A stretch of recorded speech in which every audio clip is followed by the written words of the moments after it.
Apakah saat ini keturunan Nabi Muhammad SAW itu masih ada? Bukankah sebagian ada yang mengatakan semuanya terbunuh saat terjadi fitnah peperangan ada di Karbala?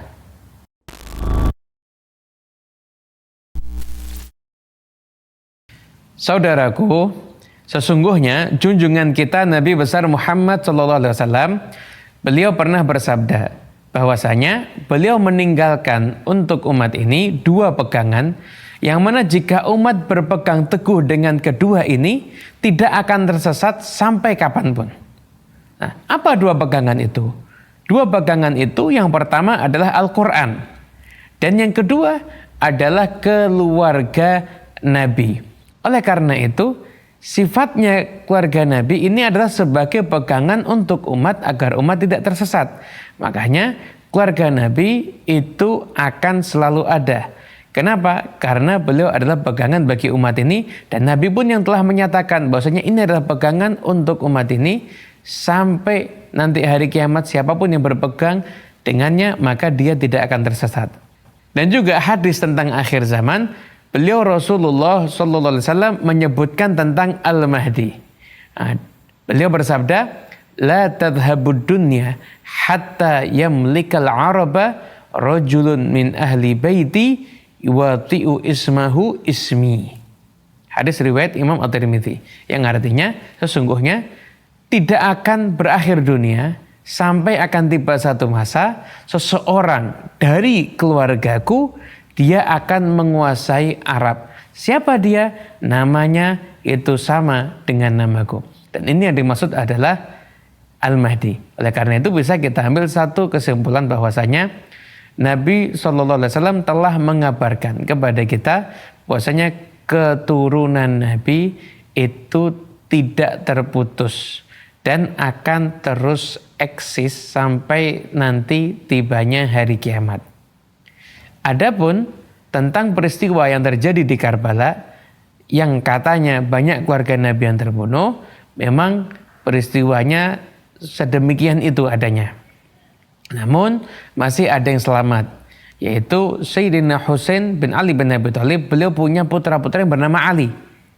Nah, semua putra beliau yang bernama Ali itu terbunuh kecuali ada satu Ali, putra beliau yang tidak terbunuh. Akan tetapi dibiarkan hidup. Kemudian setelah itu putra beliau ini kemudian tinggal di Madinah dan meneruskan perjuangan dari datuk-datuknya menyebarkan dakwah agama Islam. Oleh karena itu Anda bisa lihat di kitab hadis seperti Sahih Al-Bukhari bukan sedikit riwayat-riwayat hadis yang bersumber dari Sayyidina Ali bin Husain meriwayatkan dari ayahnya Husain bin Ali bin Abi Thalib. Oleh karena itu menunjukkan satu bukti sanad hadis sahih itu bersumber dari orang-orang yang terpercaya dan diakui. Nah, ketika dalam sanad hadis sudah ada nama Sayyidina Ali bin Husain meriwayatkan dari ayahnya Husain bin Ali bin Abi Thalib, maka itu menjadi satu bukti bahwasanya beliau itu tidak ikut terbunuh dan beliau itu ada, bahkan beliau meninggalkan keturunan-keturunan yang akan meneruskan estafet perjuangan dakwah Nabi besar Muhammad SAW. Karena itu berarti keturunan Nabi itu masih ada, bahkan hingga saat ini pun masih ada, bahkan akan terus ada sampai nanti tiba masanya akhir zaman.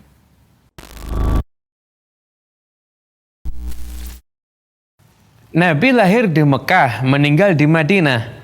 Tapi kenapa cucunya kok banyak banget di Indonesia? Kenapa di Mekah dan Madinah nggak pernah dengar ada orang yang mengaku cucunya Nabi?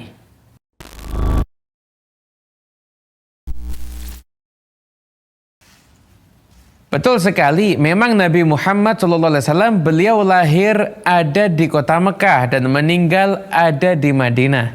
Kenapa kok keturunannya banyak ada di Indonesia? Ketahuilah, setelah Nabi wafat ada di kota Madinah, maka keluarga Nabi SAW itu melanjutkan estafet perjuangan dakwah Nabi. Mereka tinggal di Madinah. Dari generasi ke generasi ada Sayyidina Ali Zainal Abidin sampai kepada putra beliau Sayyidina Muhammad Al-Baqir, sampai pada putra beliau Sayyidina Ja'far As-Shadiq, sampai nanti tiba satu masa keturunan Nabi itu ada yang mulai berpindah ke daerah Basrah. kemudian tinggal di daerah Basrah. Setelah itu ada lagi keturunan Nabi yang keluar dari Basrah, itu bernama Sayyidina Ahmad bin Isa. Nah, karena berpindah dari Basrah, maka beliau mendapatkan gelar Al-Muhajir. Karena terjadi satu fitnah ketika itu yang ada di Basrah, dan maka Sayyidina Ahmad bin Isa Al-Muhajir ini kemudian beliau memutuskan untuk meninggalkan kota yang penuh dengan kemewahan dan kemegahan untuk mencari tempat lain yang lebih aman. Bukan hanya aman untuk sekedar urusan keamanan jiwa, namun beliau juga memikirkan aman adalah untuk keamanan akidah untuk beliau dan anak turun beliau semuanya. Maka beliau pun Sayyidina Ahmad bin Isa Al-Muhajir ini, beliau pindah sampai akhirnya tiba di satu wilayah, yaitu di daerah Yaman bagian selatan, atau sering dikenal dengan istilah Hadramaut. Beliau tinggal di sana, berdakwah di sana, dan beliau kemudian punya keturunan, bahkan keturunan beliau pun berdakwah ke seluruh penjuru dunia. Ada yang berdakwah sampai ke wilayah Afrika, ada pula yang berdakwah sampai ke wilayah Asia. Bahkan negara kita tercinta Indonesia ini pun juga didatangi oleh keturunan daripada Sayyidina Ahmad bin Isa Al-Muhajir untuk berdakwah ada di wilayah kita. Dan akhirnya dakwah mereka pun tersebar. Dan sebagian di antara mereka menjadi seorang ulama yang sangat masyhur, hingga akhirnya makamnya pun kerap diziarahi dan mereka dikenal dengan istilah nama Wali Songo. Karena itu bisa kita pahami bahwasanya keturunan Nabi bukan hanya banyak ada di Indonesia. Kalau Anda mau mencari keturunan Nabi di Malaysia ada. Anda mau mencari keturunan Nabi di India pun juga ada. Anda mau mencari keturunan Nabi di Mesir pun juga ada. Anda mau mencari keturunan Nabi yang ada di kota Mekah dan Madinah pun juga ada. Bahkan mungkin kalau Anda datangi tempat-tempat lain yang terpencil, maka bisa jadi Anda akan menemui keturunan Nabi Muhammad SAW. Kemudian kalau Anda bingung, wah kok banyak benar nih, setiap wilayah ada keturunan Nabi. Jawabannya adalah doa dari Nabi Muhammad SAW sendiri. Kita tahu doa Nabi itu nggak akan ditolak. Ketika Nabi menikahkan Sayyidina Ali bin Abi Thalib dengan putrinya Fatimah Zahra, maka ketika itu Nabi mendoakan mereka berdua dengan doa yang sangat indah. Allahumma akhrij minhuma al-kathir at-tayyib. Ya Allah, keluarkan dari mereka keturunan-keturunan yang banyak dan juga baik. Sehingga doa Nabi itu nggak mungkin tertolak. Hingga kalau kita lihat keturunan Nabi Muhammad SAW, itu bukan hanya ada di Indonesia, tapi keturunan Nabi itu banyak. Bahkan mungkin kalau Anda mencari di wilayah Eropa atau di Amerika sekalipun, maka Anda akan bisa menjumpai keturunan Rasulullah SAW ada di sana.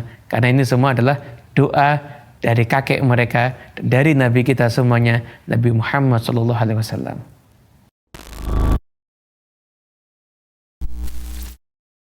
Kenapa keturunan Nabi Muhammad kok dari anak perempuan? Bukankah keturunan itu apabila dari anak perempuan akan terputus?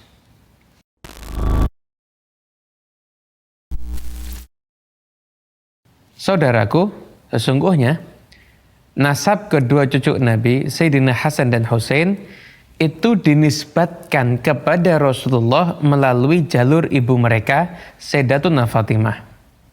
Yang mana sebagaimana maklumnya kita ketahui, bahwasanya nasab itu biasanya kembali ke anak laki-laki.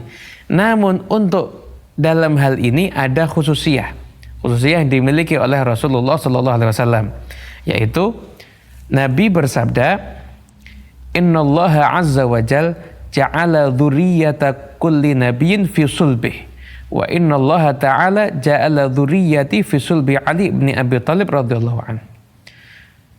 Sesungguhnya Allah azza wa jal telah menjadikan keturunan setiap nabi itu ada pada sulbi nabi tersebut. Namun Allah Ta'ala menjadikan keturunanku itu ada pada sulbinya Ali bin Abi Thalib.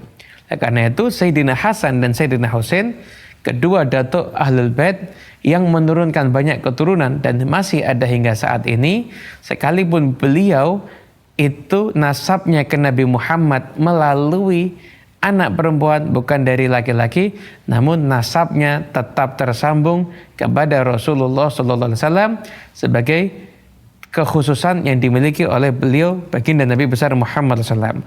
Hal ini juga diperkuat bahwasanya Rasulullah SAW bersabda, sesungguhnya setiap sebab dan nasab itu akan terputus di hari kiamat, kecuali sebabku dan nasabku.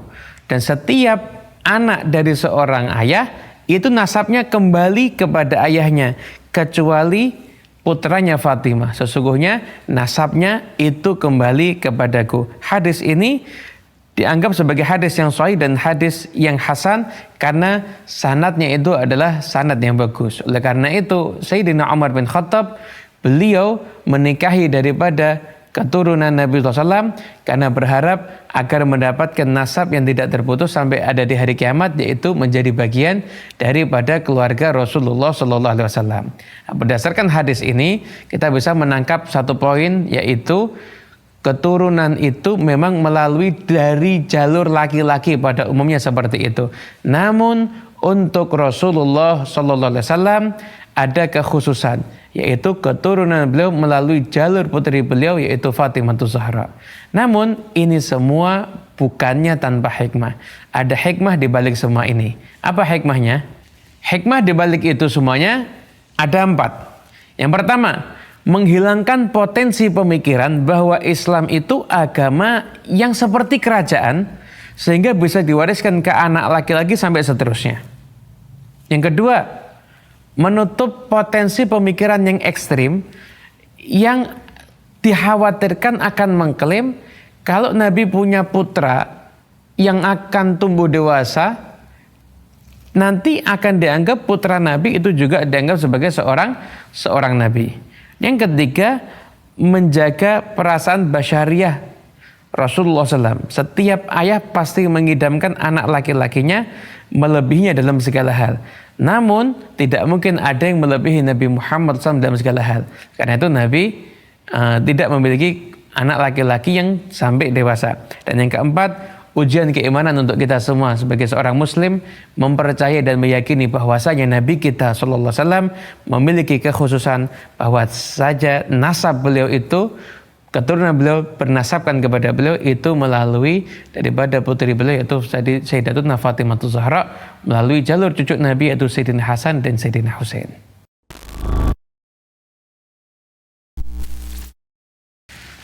Berani jamin datuk-datuk Alawiyin dulu nggak ada yang bohong. Mana buktinya Alawiyin beneran keturunan Nabi? Ngaku-ngaku keturunan Nabi bisa kena laknat loh.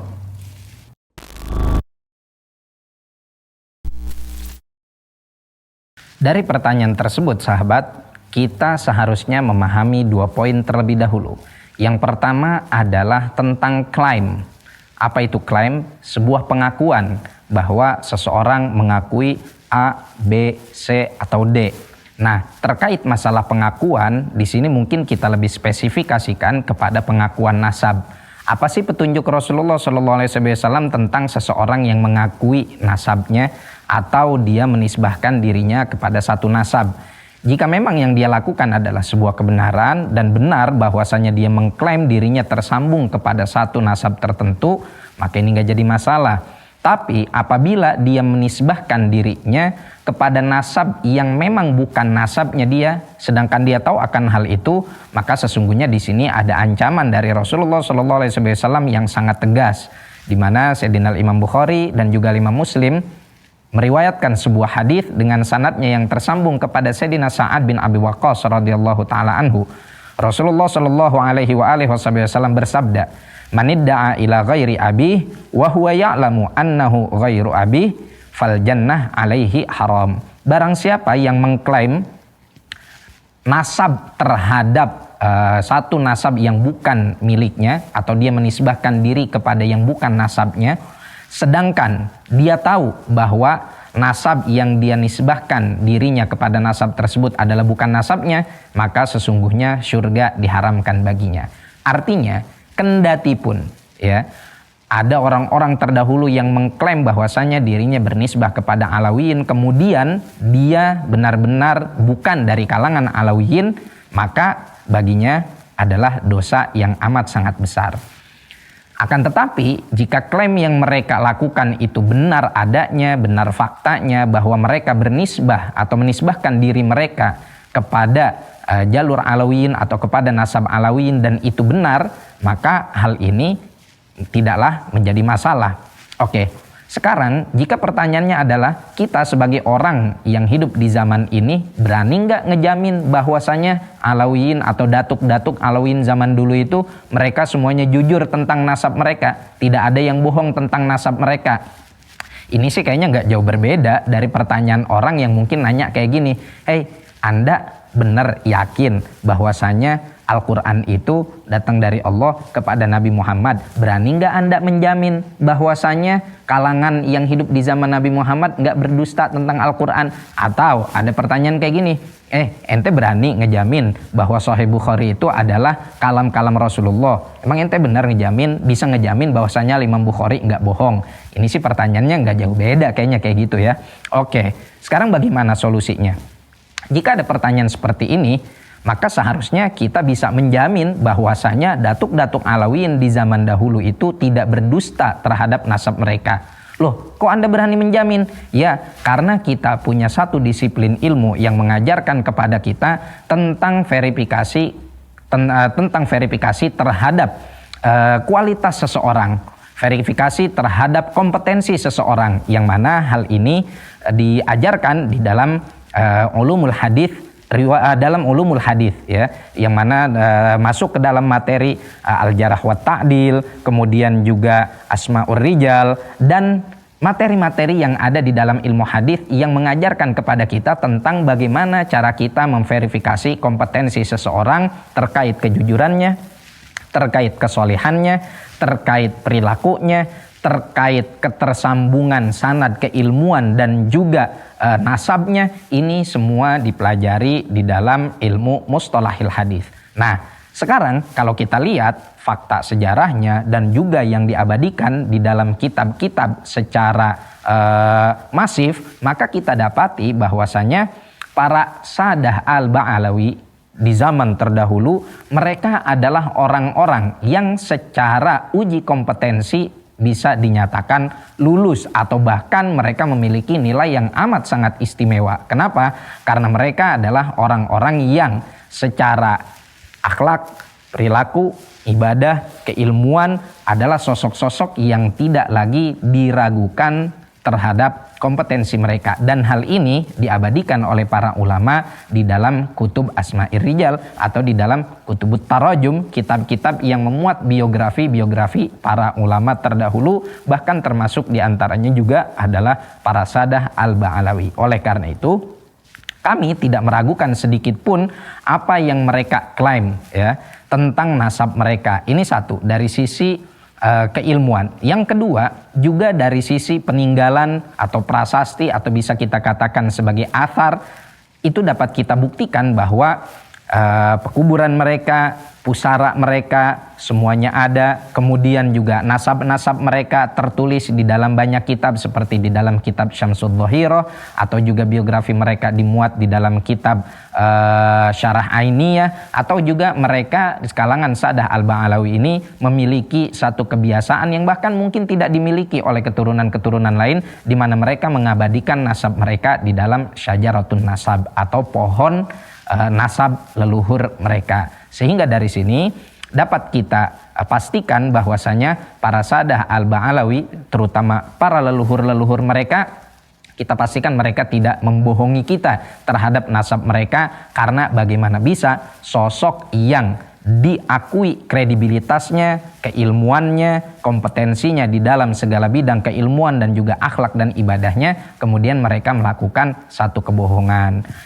Nah, oleh karena itu, para pemirsa sekalian, yang harus kita perkuat di sini adalah bagaimana kita menanamkan mahabbah kepada mereka, menanamkan kecintaan kepada mereka. Toh terlepas kendati pun andai kata ada di antara mereka yang berdusta, toh yang rugi bukan kita, ya. Yang rugi yang berdusta tersebut. Tapi kita yang mempercayainya dan berhusnudzon tidak akan memiliki kerugian. Apalagi jika mereka semuanya adalah orang-orang yang jujur, yang benar-benar mengikuti jalan datuknya sallallahu alaihi wa alihi wasallam. Ini mungkin yang bisa kita sampaikan terkait dari pertanyaan yang pertama.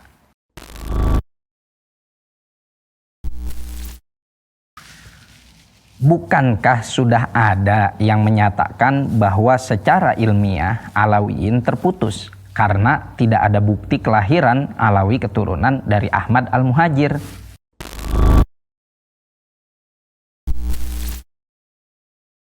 Ini pertanyaan atau klaim. Jika ini adalah klaim, maka yang mengklaim harus membuktikan klaim yang dia lakukan. Ketika dia menyatakan bahwasanya Alawi ini bukan dari keturunan Sayyidina Imam Muhajir, maka dia harus membuktikan hal tersebut. Sehingga ketika dalam pertanyaan ini dia nyatakan bahwasanya telah terbukti secara ilmiah. Ilmiah yang bagaimana? Coba kita lihat fakta sejarah.